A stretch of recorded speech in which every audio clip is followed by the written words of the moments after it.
Hallo, Gande. Vandag se boodskap is die boomerang. Die boomerang. Okay. En die teksvers wat ons daar uitkry is Matteus 7 vers 12. Alles wat julle wil hê dat mense aan julle moet doen, moet julle ook aan hulle doen.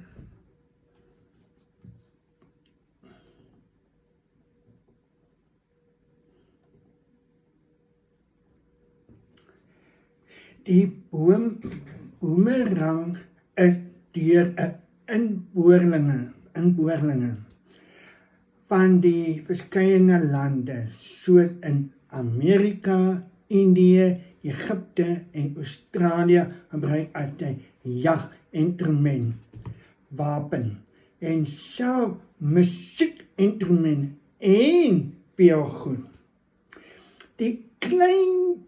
Die kleinste is kleiner as 10 centimeter en die grootste ongeveer 1,8 meter.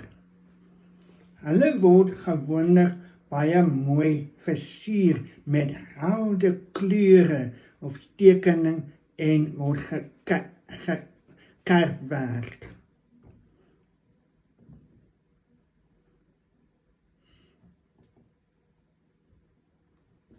Oorspronklik is dit van hout gemaak, maar ook van been en vandag word dit self uit plastiek gemaak.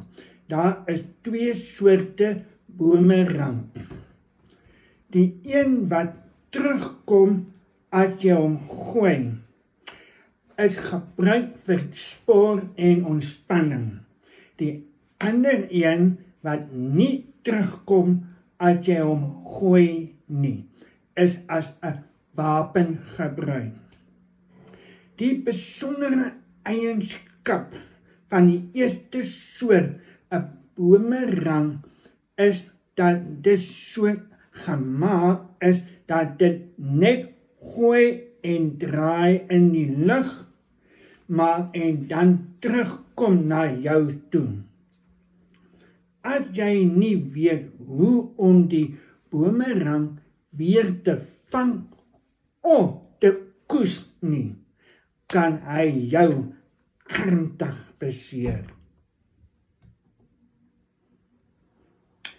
Jesus het hierdie boomerang beginsel gebruik toe hy